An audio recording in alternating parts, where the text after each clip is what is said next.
Olá, aqui é Luciana Oliveira, professora da Fisiologia, e hoje eu vou falar sobre comunicação intercelular, receptores e segundos mensageiros.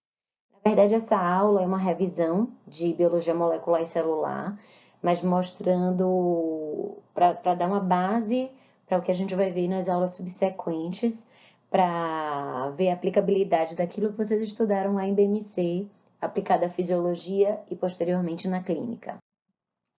Bom, os seres vivos, eles deixaram de ser unicelulares e passaram a ser pluricelulares. Por conta disso, se tornou necessária a existência de sistemas de comunicação entre essas células para que o organismo funcionasse de uma forma mais equilibrada. E daí o sangue é o nosso grande meio de transporte dessa informação. Os hormônios são esses mediadores que vão interferir com o funcionamento celular de células à distância ou células adjacentes.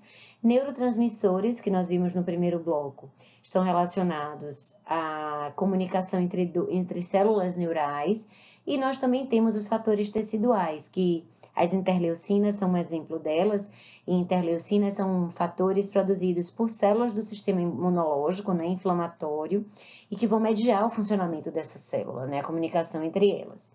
E essa inter-relação entre esses vários sistemas se torna necessária para manter a homeostasia, ou seja, o funcionamento em equilíbrio. Bom, em termos de comunicação intercelular, nós temos cinco formas, né? A comunicação neural, que foi o que a gente viu até então, sistema endócrino de comunicação, neuroendócrino, parácrino e autócrino. E eu vou falar um pouquinho de cada um deles. A comunicação neural é o que é feito através das sinapses, né? Então, a comunicação entre dois neurônios ou de um neurônio com múltiplos neurônios. O sistema de comunicação endócrino, ele envolve os hormônios, e hormônios são substâncias que são produzidas por uma determinada célula e vão interferir com o funcionamento de uma outra célula. No caso, no sistema endócrino, esse hormônio ele tem que circular pela corrente sanguínea e ser distribuído, então, para células que estão mais distantes do nosso corpo, ok? Esse hormônio ele vai se ligar a um receptor e é a partir da ligação com esse receptor que ele vai determinar um efeito fisiológico específico, que são diversos, né? Depende da célula e depende do hormônio, depende do receptor, da mesma forma que nós vimos em relação à neurotransmissão. E os tecidos que expressam receptores são chamados de tecidos-alvo, e as células que expressam os receptores são chamadas de células-alvo para um determinado hormônio. O sistema neuroendócrino é uma mistura dos dois, então é uma substância produzida por uma célula neural, mas que cai na corrente sanguínea e vai ser transportada para ter uma ação à distância. Um dos exemplos mais conhecidos da gente vai ser a hipófise, né? Então, o sistema de hipotálamo com hipófise, ele vai representar um exemplo claro de regulação neuroendócrina. Então, se nós pensarmos na adenohipófise, que é a hipófise de origem epitelial, que está relacionada com a produção da maior parte dos hormônios hipofisários, tipo GH, prolactina, TSH, LH, FSH e ACTH. Bom, essas células, elas estão sob regulação de hormônios, de substâncias hipotalâmicas. A célula hipotalâmica, então, a célula neural, ela vai liberar uma substância química que não vai ser um neurotransmissor, porque não é liberado numa fenda sináptica, nem num espaço intersticial para agir em outra célula neural. Então, ele vai cair na corrente sanguínea. Aqui, no caso, são sistemas portais hipofisários. E esse pequeno vaso, né, ele vai transportar essa substância até a adenihipófise e aí ele vai estimular secreção ou vai inibir secreção e síntese de alguns hormônios da adenihipófise. E no caso da neurohipófise, ela também é um exemplo de regulação neuroendócrina. Só que agora é a própria célula neural, que tem um corpo celular no hipotálamo e que tem a terminação axonal na neurohipófise, que vai liberar o seu hormônio. Só que agora esse hormônio vai cair na corrente sanguínea, né, nos vasos que vão circular, que vão levar esse hormônio para circular no nosso corpo. E aí os exemplos são a ocitocina e o hormônio antidiurético, também chamado de vasopressina. A ilhota de Langerhans é um exemplo de regulação parácrina. Parácrino quer dizer adjacente, ao lado. E aqui nessa figura a gente pode ver as ilhotas de Langerhans, que é essa parte das células em cor de rosa e vermelho. E por fora nós temos os ácidos digestórios, né, que produzem as enzimas ligadas à digestão, que é o pâncreas exócrino. E vocês vão estudar isso no próximo semestre. Nas células das ilhotas de Langerhans, eu vou ter célula alfa, que está relacionada à produção de glucagon, a célula beta, que está relacionada à produção de insulina, e a célula delta, que está relacionada à produção de somatostatina. E como essas células interagem entre elas, há uma relação sem cair na corrente sanguínea, apenas pelo espaço intersticial, isso é comunicação parácrina. Não caiu na corrente sanguínea, apenas o espaço intersticial, é parácrino. O autócrino também vai ser a mesma coisa. Também é uma substância que é liberada por uma célula e ela pode agir ou naquela própria célula, como um autorreceptor, aqui no caso de uma célula neural simpática, mas também pode ser numa célula adjacente, mas que seja do mesmo tipo. Ou seja, o hormônio de crescimento, quando ele é liberado pela adenohipófise, ele pode inibir produção e secreção de GH, tanto pela célula que liberou aquela molécula, quanto por células adjacentes que também produzem GH, ok? Então, quando são células do mesmo tipo, regulação autócrina. Se for regulação parácrina, são células de tipos diferentes. Então, na hora que o ACTH interfere com a produção de GH, isso é autócrino. Quando o ACTH interfere com a produção de LH ou de FSH, isso também é parácrino, ok? GH e ACTH é parácrino, eu falei errado. Os receptores, eles são específicos, né? E é aquele exemplo da biologia de que são chave, o receptor é a fechadura, o hormônio é a chave. Então, realmente, eu preciso ter um encaixe perfeito. Ele pode estar na membrana celular, no citoplasma, no núcleo, e eu posso ter uma variação de número de receptor. Então, às vezes, a célula está expressando uma quantidade maior, porque ela precisa ser mais estimulada, ou porque tem pouca molécula disponível e ela precisa estar mais apta a ser estimulada, que isso a gente vai chamar de upregulation, ou regulação para cima. E ela também pode ter uma diminuição do número de receptores expressos, tanto por função fisiológica, né? Então, aquele complexo foi internalizado e aquele receptor está sendo processado, como também pode ser porque ela está sendo muito ativada, e aí para a célula meio que desligar e parar de ser estimulada, ela deixa de expressar receptores, que é o mecanismo de downregulation. Esse tipo de variação fisiológica a gente usa na prática clínica, gente. A downregulation a gente usa no endócrino demais e na oncologia também. Então, os hormônios hipotalâmicos e hipofisários, eles são pulsáteis, ou seja, eu tenho um pico de liberação, paro de liberar, fico um tempo sem liberar mais, depois tem um outro pico. E quando eu tenho um nível mantido desse hormônio, inicialmente eu vou estimular aquela célula, mas depois ela desativa porque ela está sendo hiperestimulada. Então, a gente usa isso no caso do câncer de próstata e na puberdade precoce, que eu vou dar o hormônio GnRH, que vocês também podem conhecer como LH-RH, que é o hormônio hipotalâmico que estimula na hipófise secreção de LH e de FSH.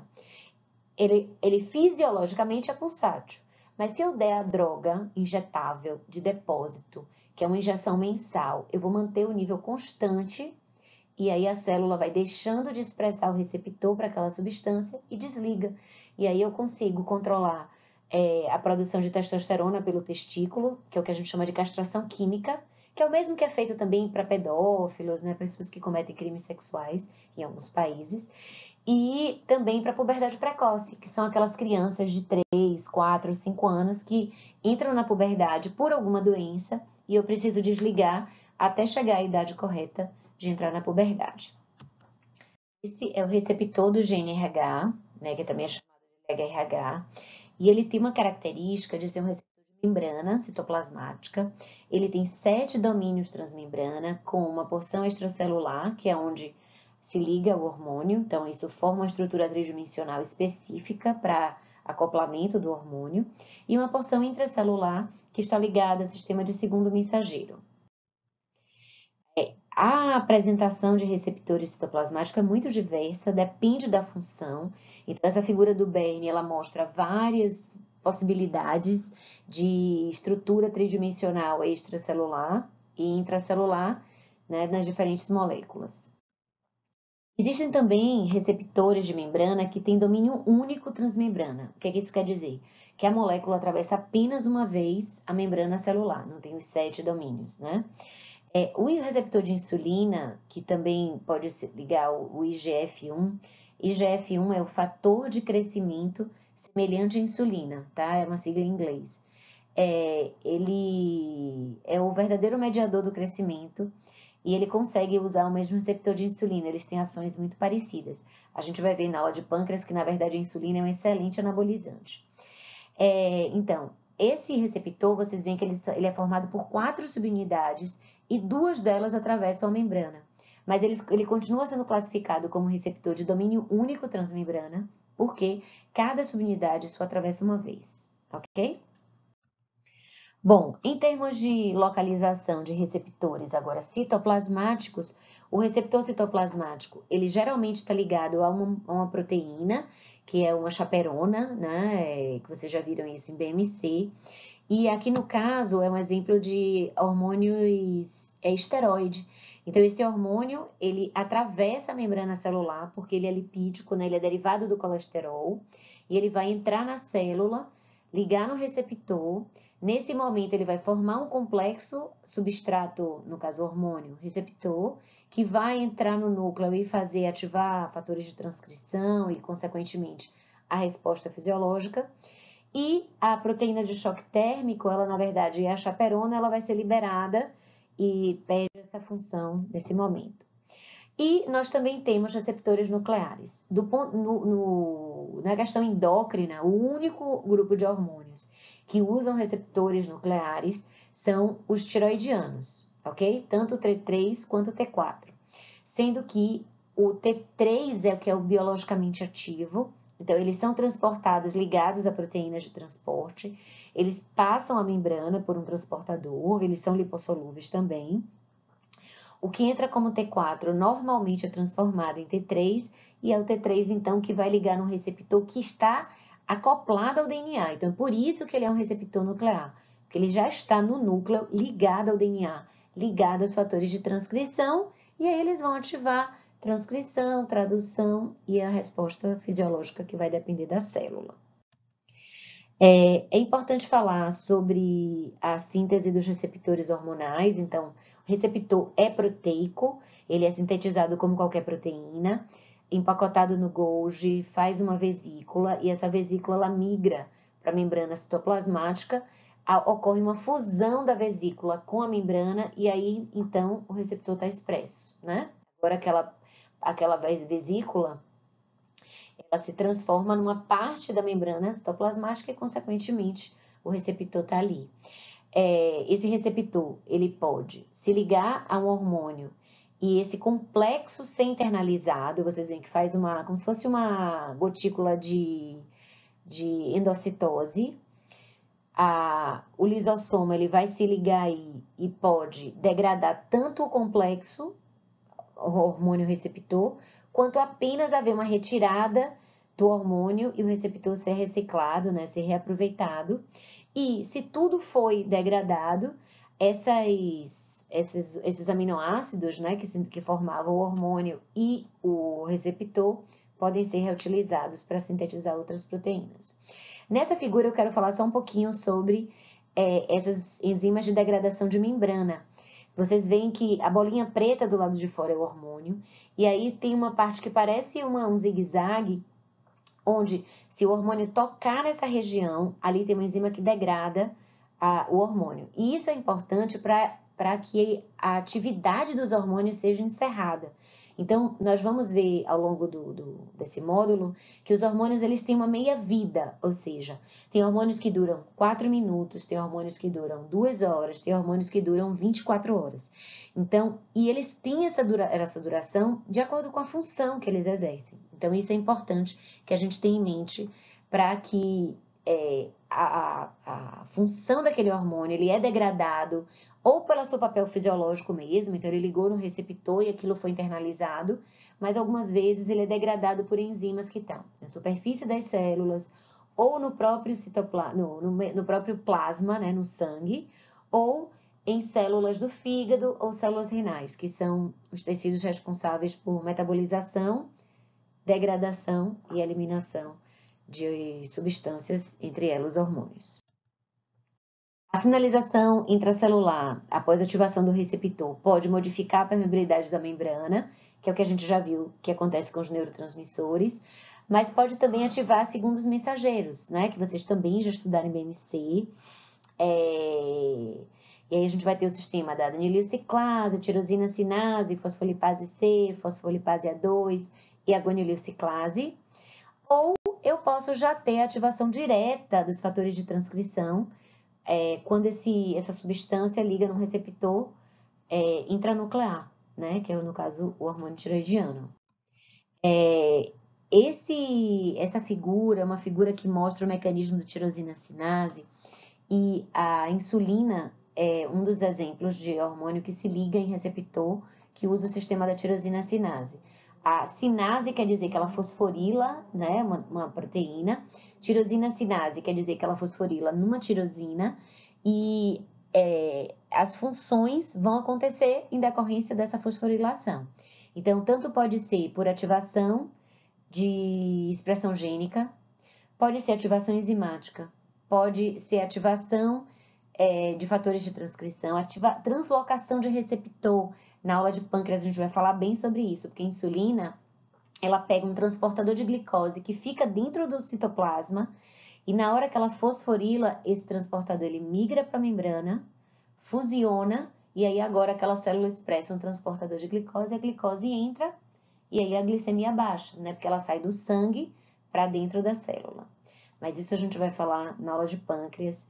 Quem mais usa sistemas de tirosina sinase, hormônio de crescimento também usa. A gente vai ter alguns hormônios que vão estar usando esse sistema. Os sistemas da proteína G, eu sei que alguns não gostam de proteína G, mas a proteína G é super legal e super importante. Ela é uma proteína heterotrimérica, né? Tem uma subunidade alfa, uma beta e uma gama, sendo que quando ela é ativada, ela separa, né? Há uma ligação de um GTP, e aí se separa em duas porções. A alfa sozinha, que fica com GTP, e a outra parte que fica a subunidade beta e a gama ligadas. Ambas são efetores, ambas vão ativar a transcrição, ativar enzimas, fazer ações intracelulares. E quando o fosfato inorgânico do GTP é retirado, e isso porque na subunidade alfa existe uma GTPase, né, que está intrínseca àquela subunidade.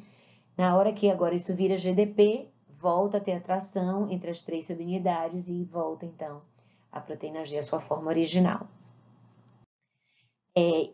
O sistema da adenililciclase é o sistema em que eu, através da ativação da proteína G estimulatória, GS, ativa a adenililciclase, eu transformo ATP em MP cíclico, esse MP cíclico ativa proteínas sinases que dependem desse MP cíclico, e como ela é uma proteína sinase, ela vai fosforilar proteínas, e com isso eu vou ter uma resposta celular.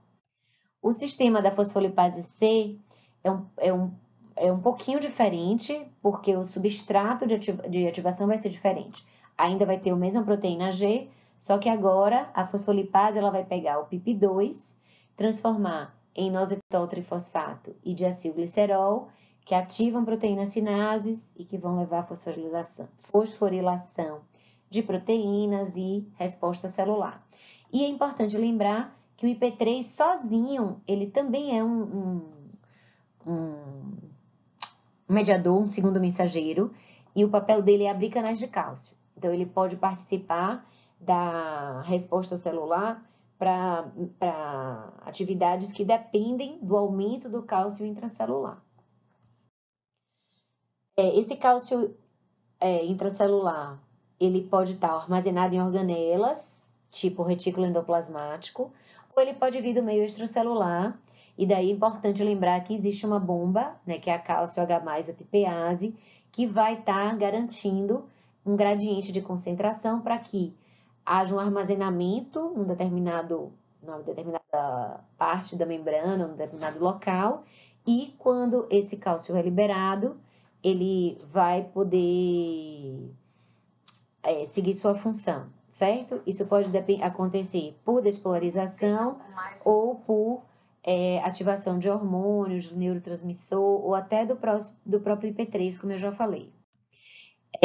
O cálcio, ele usa o sistema da calmodulina, né? Ele se liga com a calmodulina e ativa uma cascata de sinalização, lembrando lá de BMC que a cada etapa da cascata eu amplifico a resposta e com isso eu posso interferir com atividade de enzimas, com vias metabólicas, posso secretar um determinado hormônio que está empacotado, já está ali na vesícula secretória, precisa apenas que aumente o cálcio para o citoesqueleto permitir a migração dessa vesícula para a membrana e ter a exocitose. Existem várias proteínas de ligação do cálcio. No sistema endócrino, a calmodulina, que é a mais importante, né, no sistema de segundo mensageiro, que é a mesma que também está no músculo liso, né, que a gente já falou lá na aula de muscular, mas eu tenho outras proteínas que ligam cálcio, tá? Além da troponina, que a gente também viu na aula de músculo, mas agora no músculo esquelético, eu tenho calbindina e calcineurina.